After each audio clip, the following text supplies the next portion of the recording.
Good evening, and welcome to the special presentation of the Cooper Union Archives Affinity Group. I'm Helen Freeman, the Assistant Director for Alumni Affairs here at the Cooper Union. The Cooper Union Archives Affinity Group brings together alumni and friends with an interest in the Cooper Union Archives and Special Collections. The Herb Lubalin Study Center of Design and Topography and the Irwin S. Chanin School of Architecture. I am so sorry for that. The group meets periodically to learn about and to support the exciting work being done by the three archives and special collections. At tonight's event, we will be treated to presentations from Stephen Hillier, Director of the School of Architecture Archive, and his colleague, Archivist Caitlin Biggers, Mary Mann, Archives Librarian of the Cooper Union Archives and Special Collections, and Sasha Toshilovsky, Director of Lubalin Center. Tonight's program will be approximately 1 hour. We hope to have time for a Q&A at the conclusion of the event. If you have a question for one of the archivists, please submit it using the Q&A feature at the bottom of the screen. I'll now turn it over to Mary. Hi. Welcome. We are so excited to have everybody here today, although we can't see any of you, which is always bizarre. And I'm going to start by talking about, this is the Cooper Union Archives and Special Collections, which is a space that I'm steward for the school. It's the College Archives, also holds things from the Cooper and Hewitt families. This is the reading room, and this is one featured item in the reading room. It is an old window frame from one of the buildings and a view looking south from the Cooper Union from 1909, so when the elevated train was running past, and we taped it in the back there, so it's a little bit of a time portal. These are some researchers that work in the archive. I don't generally photograph researchers, so I don't remember why I photographed these, but it just gives you a sense of how this room is used. This is the reading room, so the actual archives themselves are kept in storage behind the wall there, but folks come in from all over. And I just got a note to speak closer to the microphone, so I'm just going to talk louder. All right. So this is a peek inside the Lubalin Center, which I guess part of what our background is. We're currently in Lubalin Center presenting, so we can all be together. So we don't see you, but we're together as a colleagues. But the Lubalin Center is part of Cooper Union since 1985. It's going to be turning 40 in September of this year, so it's been here for a little bit. Has grown to encompass quite a bit of material, spanning roughly about 150 years, give or take, and there's maybe close to 80,000 objects in the collection, and it's mostly focused on design and typography. That's sort of the main emphasis of what the collection is. The collection is open to visitors, researchers, but I say that lightly. Research means many different things for different people, especially in the creative field. Mostly people come to find inspiration, and we sort of prioritize that as a access point. The collection is freely accessible and browsable. We also have nearly 80 exhibitions that we've had in the time that the Lubalin Center has been here.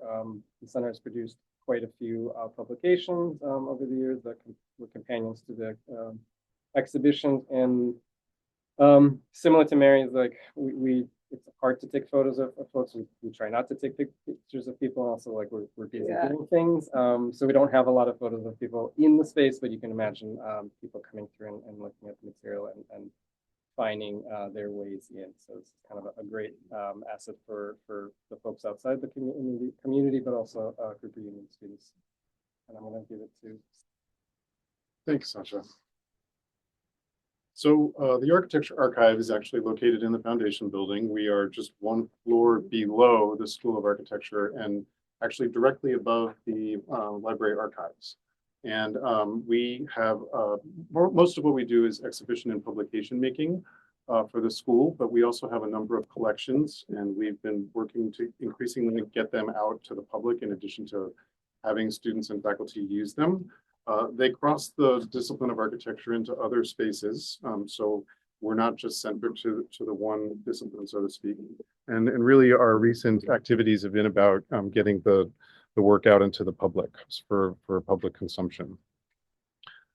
So, so here we go. So a lot of people ask, how did this particular archive come to exist? Pretty much the straight answer there is that it came from John Haydock, the founding dean of the School of Architecture, and his desire to celebrate the work of the school through exhibitions and publications. And in 1971, just a few years after he came back to teach at Cooper after graduating from in 1950, the school had an exhibition, Education of an Architect, A Point of View at the Museum of Modern Art. And it was accompanied by a publication. This was a really significant moment for the school. It gave it a great amount of exposure as its pedagogy was evolving, and it led to its increased presence in the realm of architecture education. It also marked a moment where the intention to document and disseminate work started to formalize. So the office was founded in 1983 and became an official department of the school in 1991. With my friend Kim Skopich, a 1980 graduate of the school, as its founding director. The second publication, Education of an Architect, was completed in 1988, and both student work from this book and the prior book really became the foundation for the student work collection. I'm going to talk about that for a second. As a whole, the collection documents the school's evolving and influential approach to architectural education from the 1930s to the present. We have a photographic archive of primarily student design projects. It's about 4,800 student projects spanning more than 8 decades of architectural pedagogy at Cooper. And we continue to document work on an annual basis that's faculty selected. And in 2016, we initiated a digital access project, which was a multi-year project to digitize, preserve, and catalog the collection. And we launched a database of that work in 2019, and it's available to anybody with a computer and an internet connection. Just a brief highlight of some of our other collections. We have the Joseph Covino Postcard Collection, New York City Postcard Collection, which is nearly 3,800 postcards strong that were donated to us by a postcard collector, Joseph Covino, between 1999 and 2003. We have a lantern slide collection that was actually donated to us from the Cooper Union Library in 1987. And this is an assortment of over 10,000 4x5 glass slides, and they were primarily used to teach architecture, history, and town planning. We also have a collection of Stanley Prowler travel photos, which is about 6,000 transparencies taken by the late architect. For over 5 decades, he traveled the world, but documented with an architect's eye places, people, and events such as this, which is an image from Expo 67. It's the Canadian Pulp and Paper Pavilion. And we have 2 other collections, one focusing on the New York waterfront, and another one that focuses on blueprints of about 200 buildings.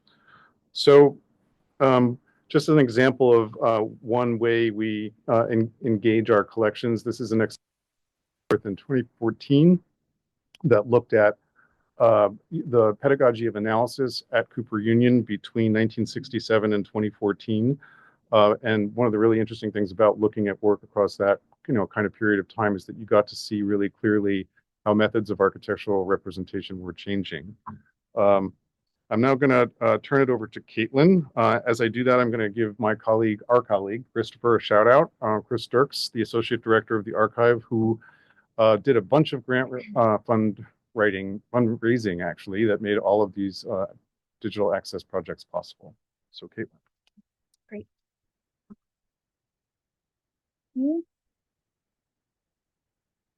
So I'm here to talk about our exhibition collection. It documents the School of Architecture's diverse and influential exhibition program dating from about the 1960s to the present. It includes major exhibitions that are typically held twice a year in the Arthur A. Houghton Gallery and here at 41 Cooper Square in the gallery here. That collection also includes the school's third flight third floor hallway gallery, which hosts shorter rotating shows that typically focus on new faculty members, student work, invited guests. Sometimes we feature bits of our collection in that gallery. As Stephen mentioned, we have worked on a couple of grant projects, and we recently completed one to digitize our exhibition records and catalog them in an online database that will launch later this semester. So before I get into specifics, I just want to say what's most exciting to me about this collection is really that it takes something that is ephemeral and turns it into something that's everlasting. Temporary exhibits are usually limited in access in that you have to be in New York at a specific moment in order to view those exhibits. A database like this makes it possible for viewers to sort of transcend time and space and connect with events that they never really would have been able to attend in person. Of course, this portal is not the same as viewing the actual exhibit, but in some ways it kind of offers more than a visitor to the actual exhibit would get to see, because we've tried to select a good bit of behind the scenes content like curatorial material, notes, installation notes, things like that. So today we chose a handful of exhibits to feature, but we have just under 200 exhibits that are up on the site, and we will be adding new exhibits on a rolling basis after each semester. And as Stephen mentioned, they produce a number of exhibits every year. So first, I thought we would take you back to 1971 when Education of an Architect, A Point of View opened at MoMA. This exhibit featured work from about 40 architecture students produced over 7 years. It featured 50 projects and displayed all of the major design problems that Cooper Union students encounter, including a couple of notable projects or problems like the 9-square grid. We are very fortunate to have such a wide variety of material documenting this exhibit. And as you can see in this section here on the side, we have links that identify the different types of material that we hold for each exhibit and help users of the database kind of narrow down what they're looking for. Here we have an installation photo, so you can take a look at what that looked like in 1971. There's another one there. And then you can see, in addition to photos, we have handwritten layout documents and contemporaneous write-ups of the exhibit. So even though this event took place 54 years ago, you kind of are able to get a pretty holistic view through the portal, which I think is pretty exciting. Next up, we have this 1986 exhibit was the first retrospective of Italian architect Antonio Sant'Elia's work that was ever assembled. It contained 80 drawings, most of which had never been seen outside of Italy before, so that's pretty exciting. What I love about the documentation of this exhibit is the opening reception photos. I think it really just brings the material alive, and you can see those people in the room having a good time. We have also contact sheets from the same exhibit, and I think it really just gives you a good sense of what Cooper was like in the 80s. And you can, I think those are some of the funnest photos to peruse.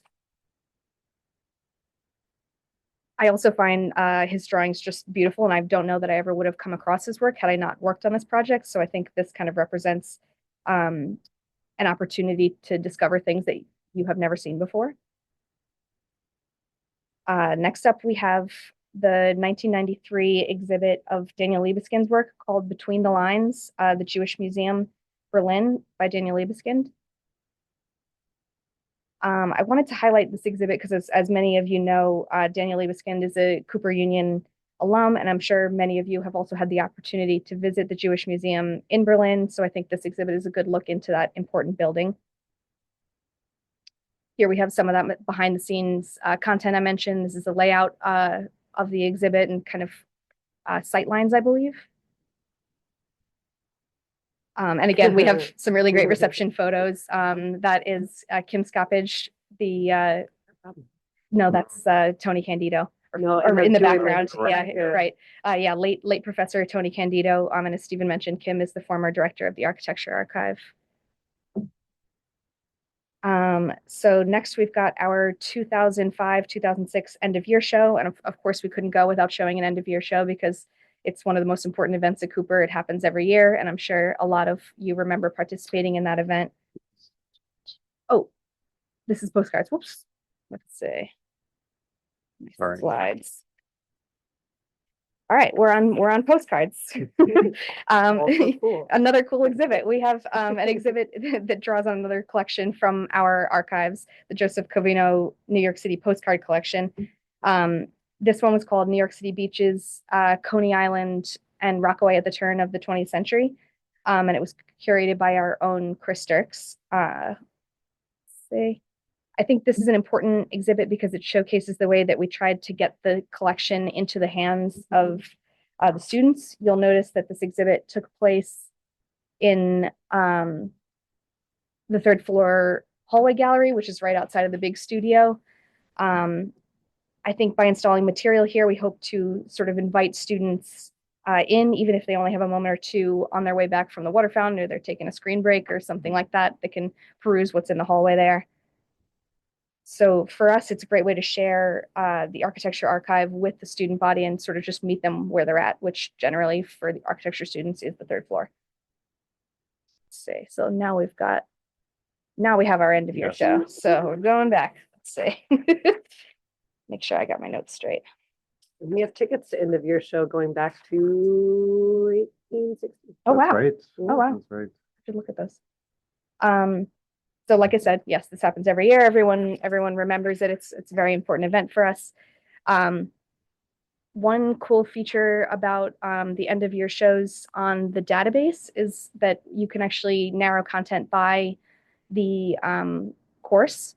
So you'll know this, the way that the end of year show is arranged in the building with each course grouped into a certain space. And I think this also serves as an entry point into one of our other collections, the student work collection.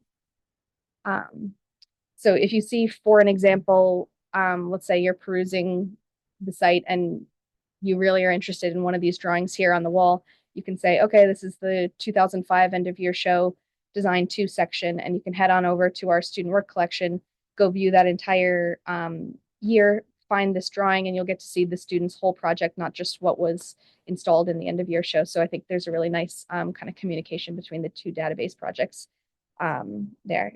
Yeah, so that is it for me, and I will pass it over. So when we were thinking about this event, we were thinking about how to best showcase the collections and what we have. So, you know, as you get a sense, like the structure of this is giving you a little bit of a peek inside the archives and then giving you a little bit of a sense of what we do, but then also like each of us picked something that we wanted to focus. So the project you just looked at is like a really great way to think about the future and the collection. So I think that's something that we all share, but we wanted to kind of each take various different aspects of what we have to kind of give you a nicer rounded kind of representation of things. And this is the object that I selected to show for this event. It's called the Cooper Union Art School Publications. A very, very funny name, I guess, a very, very direct name. But just to say, like, obviously, you know, we know that there's potentially like a large percentage of folks watching are Cooper alumni, but some folks might not be from Cooper Union. So we want to make sure that there's sort of an expanded view, but these objects all relate to the world. And I think like each of our collections, even if there's a specific tie to a school, it doesn't always explicitly tie so much to that. And you just saw in Caitlin's presentation that the collection spans objects and themes and similar to here, but the LaBalance Center is technically part of the School of Art, and this is an object that speaks directly very much to the history of Cooper Union and the teaching of the arts at Cooper Union. So the CUAS is the publication we're looking at. It's from 1954, and the book itself is like kind of a very, very interesting thing that represents like a really interesting artifact that goes across many disciplines and kind of what Caitlin was talking about, this idea of how things can be preserved. Things that relate to this particular event are basically exist in this one form. And so this is the cover and the back cover. Peter Cooper's famous phrase, "Whatsoever things are true." You have a horse, which kind of gives you a little bit of an idea what this is about. Here's a close-up of the group of people that put this together, you could also see that it's called number one.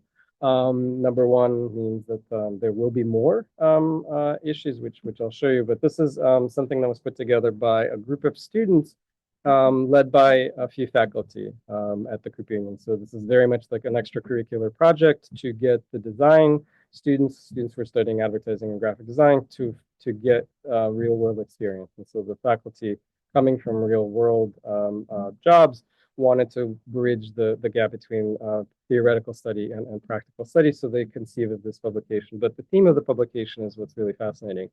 So this is, you know, the second spread in this publication, which gives you a sense of what you're looking at, or perhaps I should give you a sense of what you're looking at.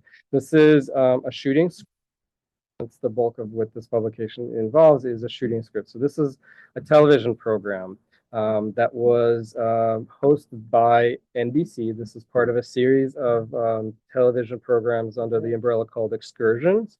You can see the date, January 31, 1954 is when the program aired, from 4 o'clock to 4:30, a very short program. But what kind of maybe to touch on what I said, there is no, so far, let's just clarify, so far there's no recording of this that's been found, and it's very unlikely that there's a recording of this. These are live programs.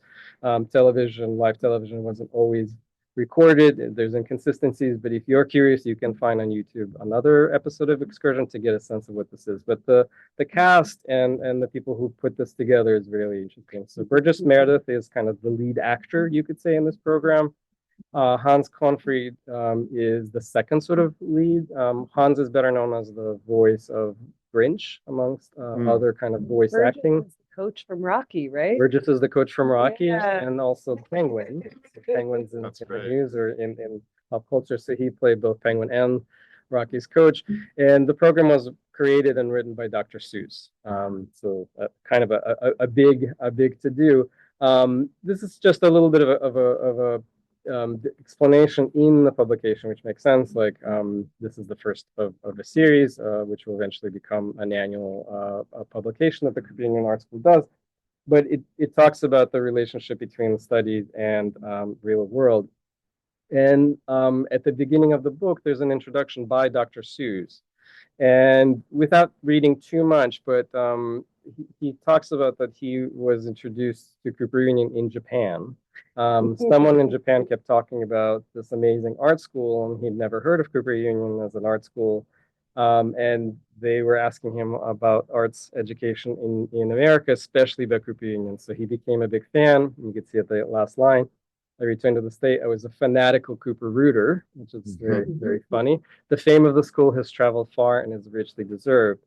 So this is sort of what led him to think about Cooper Union. But the idea, the premise for the show is quite funny.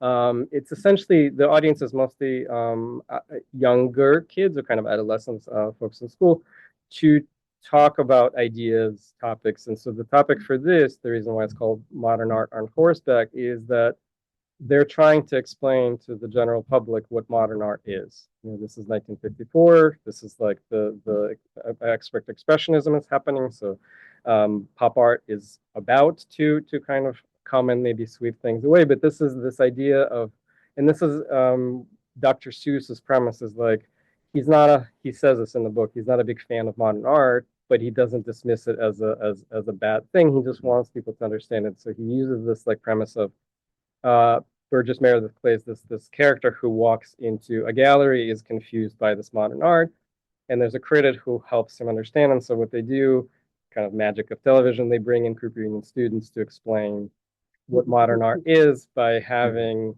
basically like a scenario where they're painting a horse. So they use the horse as an example, all these different ways that modern art can convey the horse. And so I just took some of the frames you could see in the book. We're not showing you every page, but you get the sense that like the shooting script is peppered with these photographs that we're taking on the set. So like I said, this is probably the only documentation of this event that exists. In this printed form, these photographs may not exist in contact sheets or photos.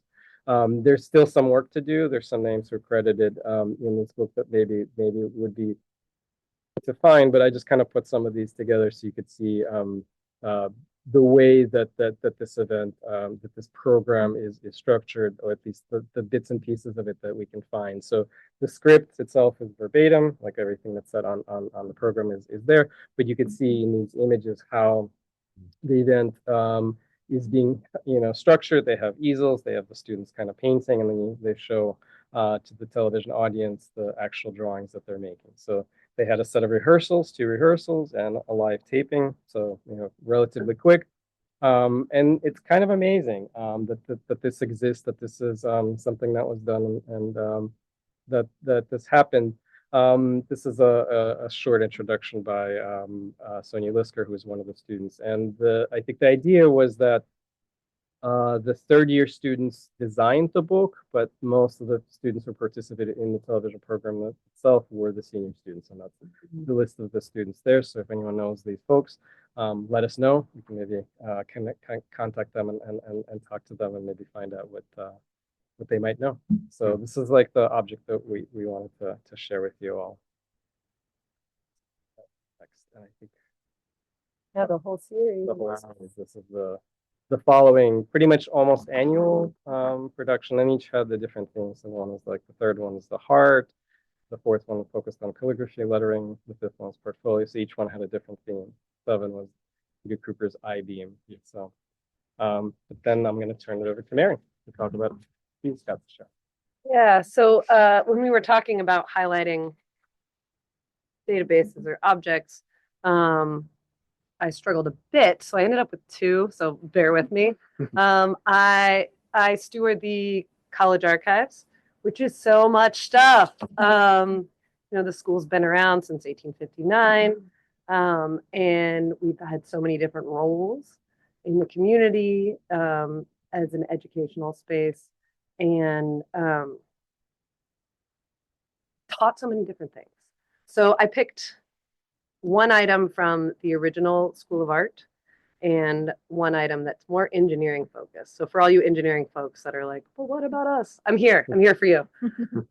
So this is an image that we have in the archive of Cooper Union students at work.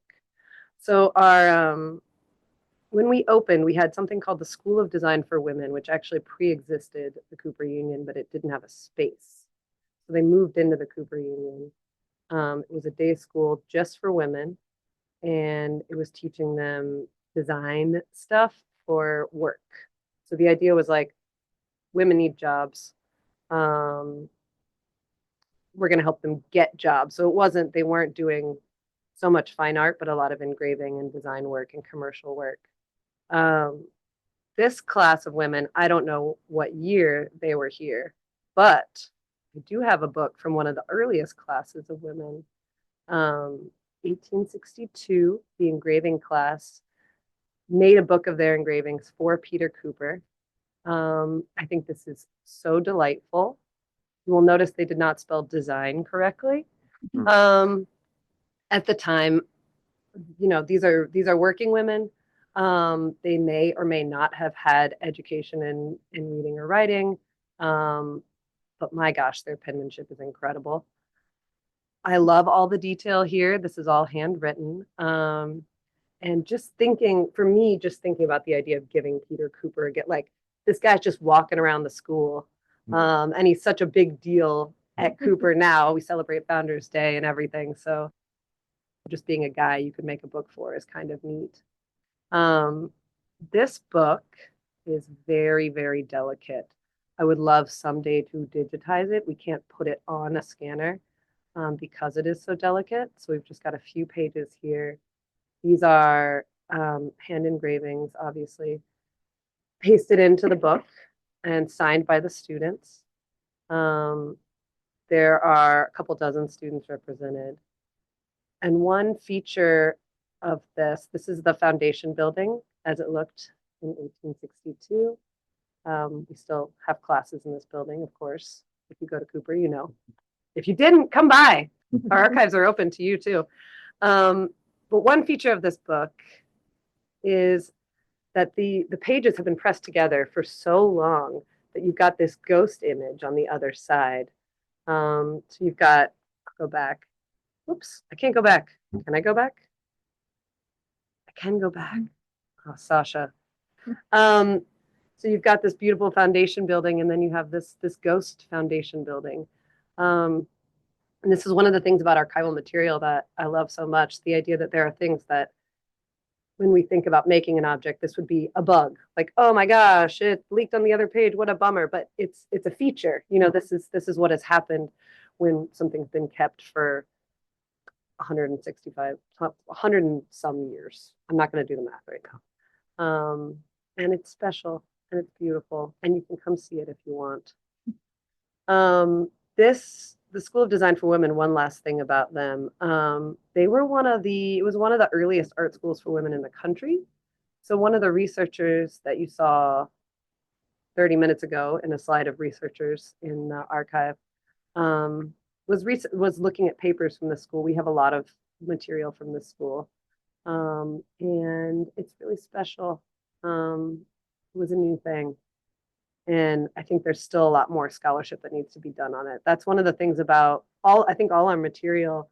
It just got all these stories in it. And there's so many things that could be pulled out and made into a movie, a book, a crazy story you tell your uncle, whatever. Anyway, my next couple of items, it's a couple of items, but they're from one collection, is from the New York Electrical Society.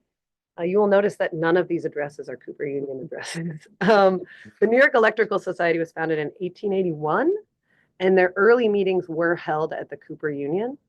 I don't actually know how we ended up with this material, but my guess is that we got it because, I'm going to look at those exact names.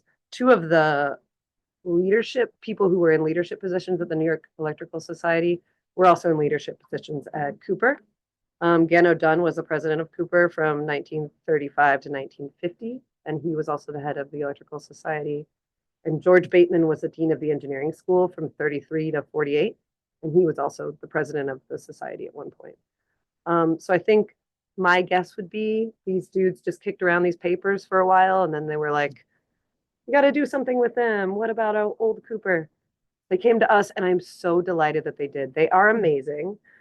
This group, they were around from 1881 to 1948, and they were started just for electrical enthusiasts, which was a thing you could be in 1881. Jobs for electricians at the time were basically like, you must be well read in the material. There weren't standards like there are now. So this is a whole lot of folks who are just jazzed about electricity, getting together for talks and demonstrations. It was partly just to draw together people who were excited about a thing, but also to increase public sympathy for legislation and commercial reform around electricity. They had a lot of amazing speakers. They made a lot of amazing field trips. Tesla involved. They went to Edison's lab. They had people coming to talk from all kinds of different places. This event is really special. The animated photography and natural colors.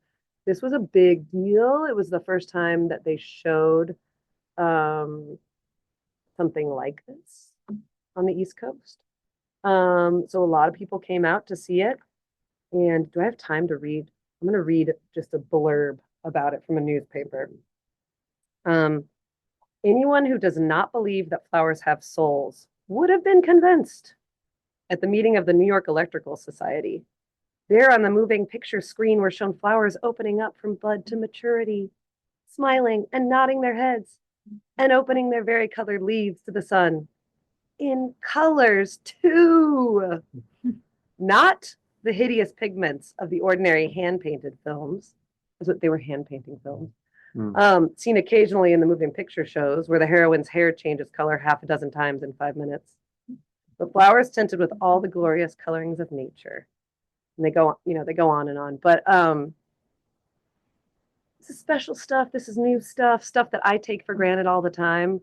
And just thinking about how people were seeing this. They had other events with amazing titles like Are X-rays Useful? Rubber, a versatile servant.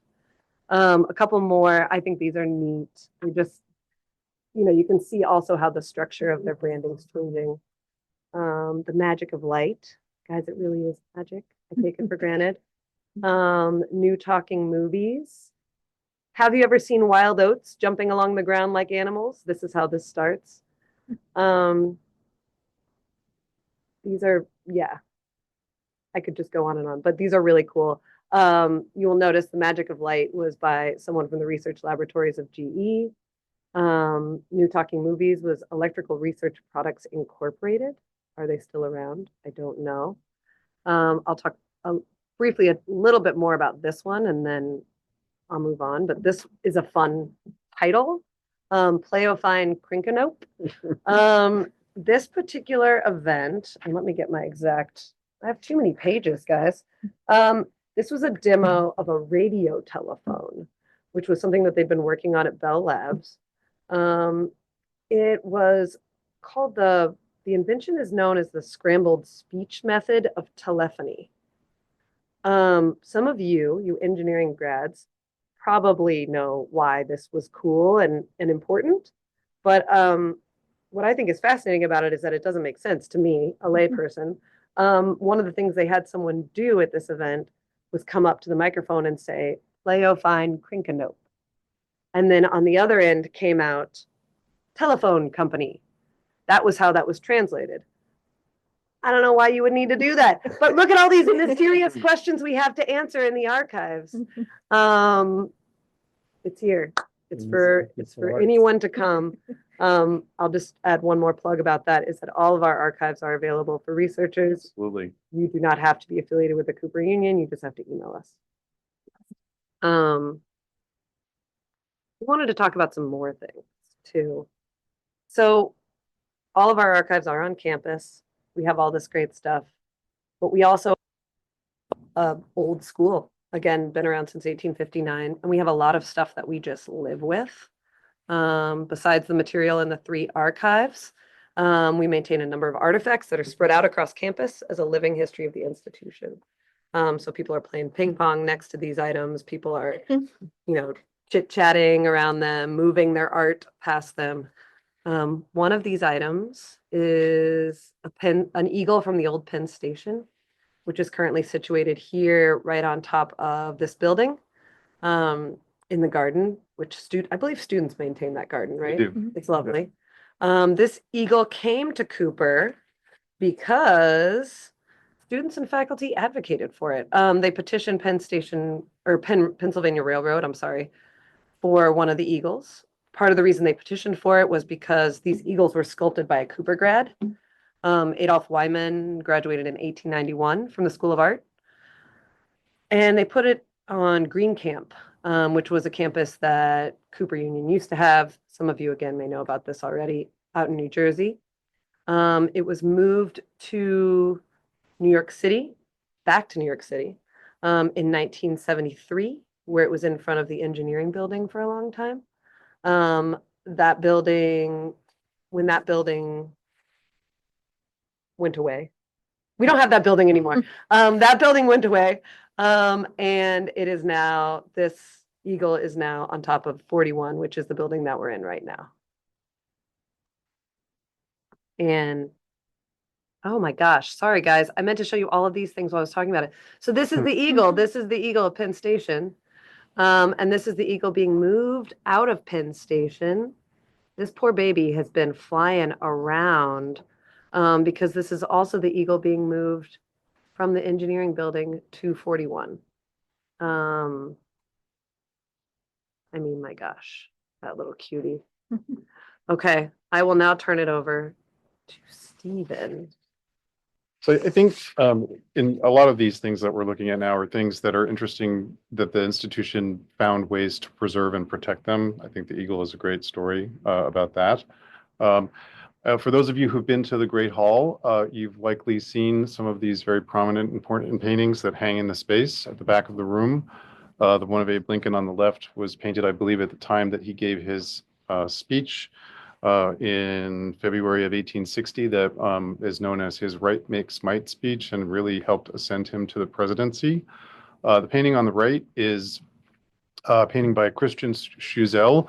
I believe 1857 was when it was painted, and it was really meant to sort of chronicle great achievements in invention and technology in America, up until the 1850s. And then in the 1990s, School of Architecture graduate, illustrator, cartoonist, and renowned artist all around, Edward Sorel, would make an updated version of this, which is entitled People of Progress. And you will note that this is now inclusive of both men and women.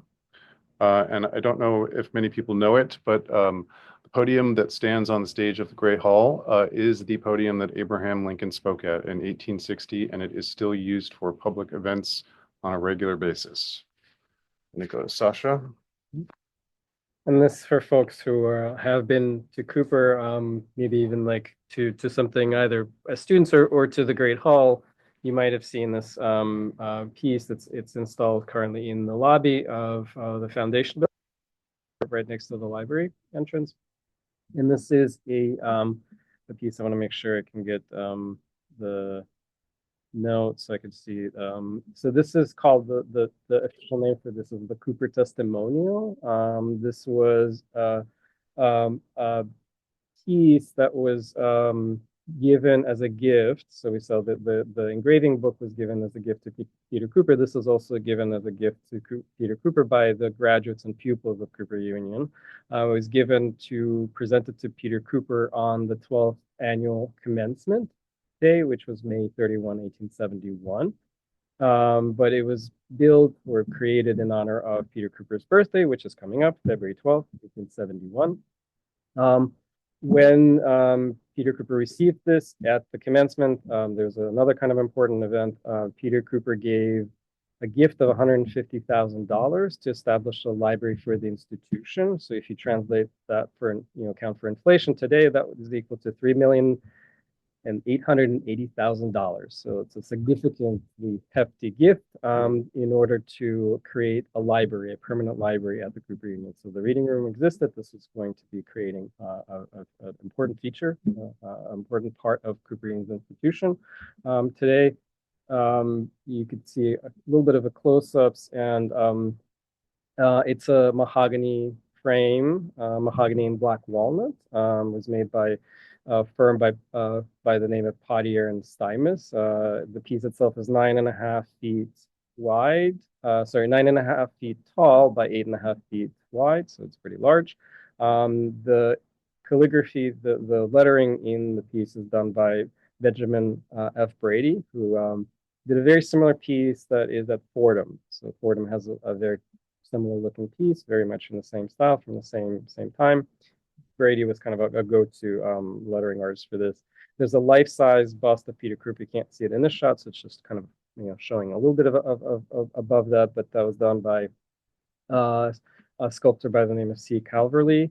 And the watercolor that's in the middle there of the foundation building is done by E.A. Sargent. Okay, so here is a piece called 4x4. These are a series of ink drawings that were made by George Sadek, who was the former dean of the School of Art and Architecture. They hang on the side of the square elevator in the first floor lobby of the foundation building. A little background here, that's a photograph from 1971 of Mr. Sadek on the left with then President John F. White and John Haydock on the right, talking about an architectural model that was going to be in the MoMA exhibition. And again, just an image on the right of Mr. Sadek with the same artwork. We also have a Louise Nevelson sculpture at Cooper Union. In 1985, Miss Nevelson, at the age of 85, decided that she wanted to give some of her artworks and sculptures to the Metropolitan Museum of Art, to Cooper Union, and then also to some museums around the country. So we've had this for a good long time. It existed in the second floor lobby for quite some time and then was moved up and has a very fitting place on the 7th floor outside of the president's office. And then we have two memorial plaques that were for Abram Stevens Hewitt and his wife, Sarah Amelia Hewitt.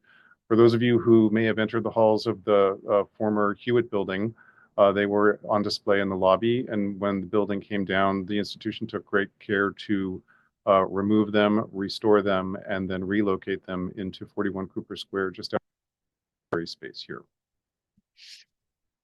Roughly where the building used to be. kind of. Yeah, roughly Not- where they close. Close to where they were. I'm also going to show you a video. This is Phil Yecko. He is the head of the physics department, and he's going to tell you about these materials. But I don't. Hi, I'm Phil Yecko. I'm the chair of the physics department here at Cooper Union. I'd like to show you some of the stuff we have. We're here in the back of the physics lab. This is the lab where students take the physics lab course.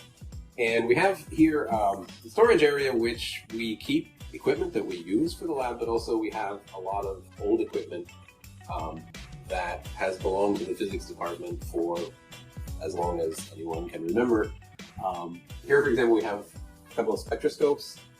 You can see we have old balances, just for measuring mass, old optical equipment, and on top there, these are old Wheatstone bridges, which are used to make precise measurements in an electrical circuit. These are very nice. Today they're very small, and one of our students commented that it's so nice to be able to see a Wheatstone bridge sort of exploded view. It's so much bigger. You can understand exactly how it works instead of just using it as an abstract little device. There's a lot of other electrical instruments here. These are basically just measuring instruments, voltmeters, ammeters. These are all manufactured by a company called Weston that was in Newark, New Jersey. It's familiar to anyone who's worked in a physics lab, maybe in the 20th century. Weston instruments were everywhere. The company is not around anymore. I think around the time of the war, they were sort of absorbed by another bigger company. We don't use instruments like that anymore. Of course, we use tiny, multimeters, which are much easier to calibrate, and of course, don't need to be recalibrated periodically. So it's much more convenient, but they're nice to have around. So here we have another spectroscope, which this one is particularly beautiful. It's in really nice shape, and another balance. On top, you can see that device on the right is another. That's another measurement device. That's a reflection galvanometer. It's basically a current meter that uses an optical method. It has a suspended mirror, and by reflection, you get a measurement of the current. I can't imagine anyone actually using that anymore, but it's it's an interesting historical device. This stuff is all, you can see that it's mixed in with some modern equipment that we still use. Some of it has just been part of the physics department for as long as there has been a physics department, and it moved over here, when the new building was built. Another portion we got from the art school. They found it in the foundation building, and I think maybe it took a temporary stop there during the move. I'm not exactly sure, but we're grateful that they gave it to us. Why do you keep these, Professor Yecko?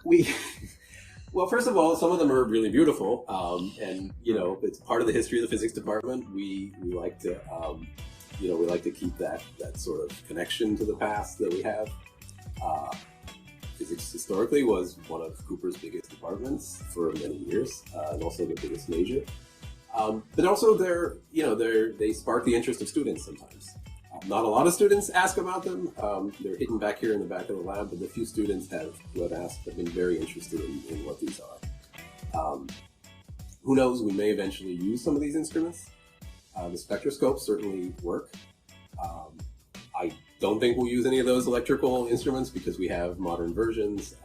We certainly wouldn't use any of the older devices that need to be plugged in. Of course. Yeah, I wouldn't plug in anything that hasn't been plugged in since 1950 or 60. And we have this cabinet with glass doors, and I think it's nice to have them here for students to see. You have some things still in use from that time, right? That aren't here? We do. A big part of our physics lab course, which is required for all engineering majors, is a sequence of optics experiments, and 3 of them are done on optical benches. I like to joke to the students that they were here since Peter Cooper. I don't think that's true, but they certainly go back to the first half of the 20th century. We're still using them. and all the equipment and clamps that attach to them. And they work just perfectly. So yeah. That's wonderful. Yeah. Is there anything else you'd like to say about these materials? I hope we can keep as many of these as we can, but space is always an issue in the lab. As you can see, we're surrounded by equipment. Not all of it has a home yet, and maybe some of the stuff that we have many copies of, we just won't keep around. Which was partly why you had a student catalog these a while back, and we have that catalog in the archive and online. That's right. Very nice to have that catalog. Thank you so much, Professor Yako.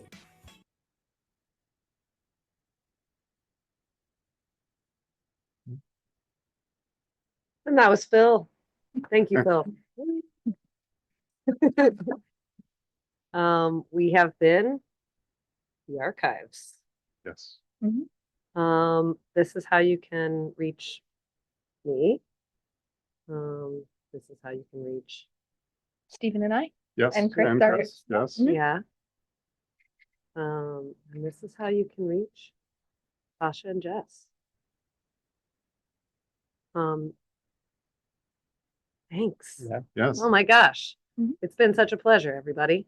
You can also get to all of our sites by going to this one link. So if you want to take a picture of this for yourself, because I know you're going to be wanting to reach out to us. Thank you. And Yeah. Q&A. Yep. We've got a little time for some Q&A. Let me just scoot Scoot back on in. in. Yeah. Thanks, All everyone. right, Sasha, you're good. Except we're losing Sasha. So Emily Lutzker has asked for Stephen and Caitlin, is there an interest in growing the architectural archive with artifacts, of the work of accomplished alumni? Ooh, that's a tricky one. Our collections are really photographic in nature. They're photographically documented student work. We have been approached in the past to accept the entire output of architects who are grads of the school, and we have a very small footprint at Cooper Union, and we don't have the ability to take on that kind of scale of sessioning. Maybe with a huge gift, we could get our own building. Yes. Yeah, there'd be more. If they weren't Then we could all real, move into that's a it. real- It's a real thing we're all dealing with this digital and physical. Yes, Yeah. very much so.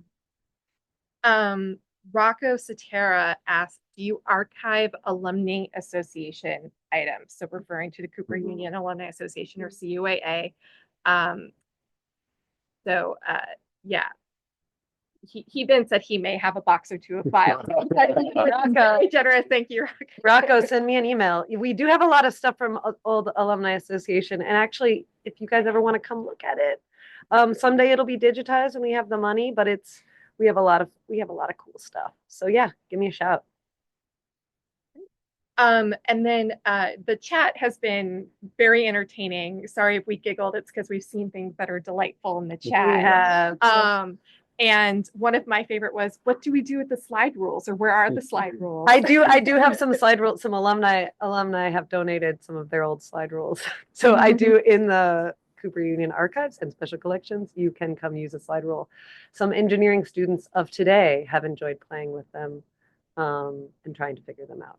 And in our collection too, I think this is something that's becoming much more pertinent and like the way things were made, across disciplines. So I think like something that we're thinking about preserving digitally native work, that's a whole, can of worms, but physical material that was used to make the work that we're housing. So how was a mechanical made? What is a mechanical? Comprehensive, like the materials that were used to create the things that were essentially printable across spectrum. So we have a modest but growing collection of material that could showcase through different periods of time how technology changed, how and allowed to make the things we have. So you can see the work and also understand it. So still more to do, of course. Oh, Sasha, do you have Shadler rulers and proportional wheels and waxers? Yeah, not waxers, but we do have proportional wheels and we do have Shadler rules and we have Haber rules. Yes, I know. Yeah, we have a lot of that.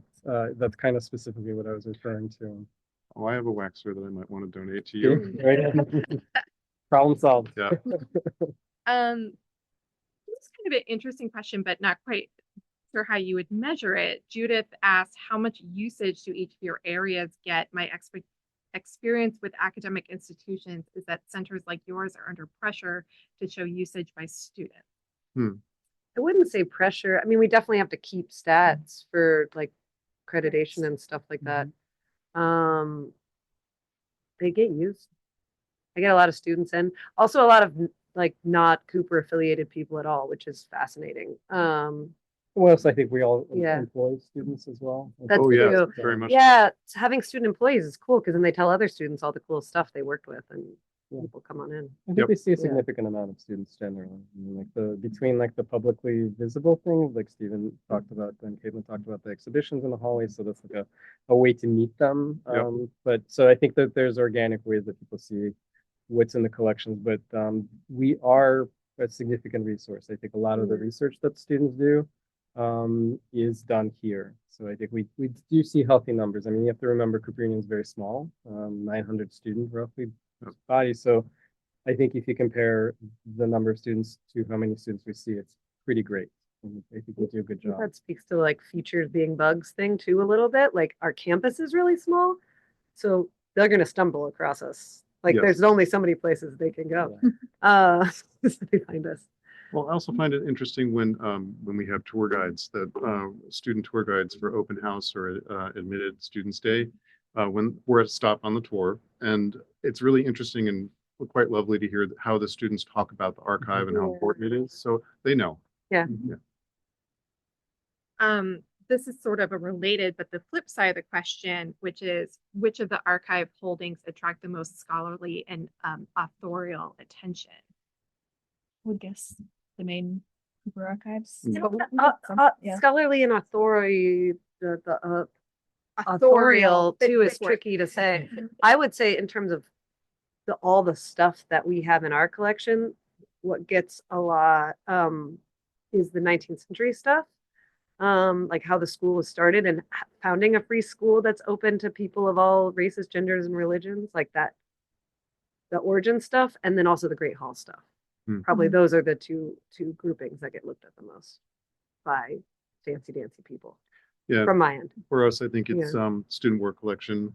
People want to see work produced over certain periods of time. They also want to see student work produced under the guidance of prominent faculty members like Livius Woods, Raymond Abraham, John Aheduk. So we had one researcher here 3 Months. separate times, and she was here for like weeks at a time going through the student work. Yeah, people are definitely doing scholarly research. We've also had people come in from Italy to that with interest in the Nivola show. We've had a bunch of external your typical kind of PhD candidate researcher that people associate with archives sometimes. And what's the total size someone asked the square footage size of archive space, but roughly, because it's Oh my gosh. small. I have it written down. You can email me and I will answer.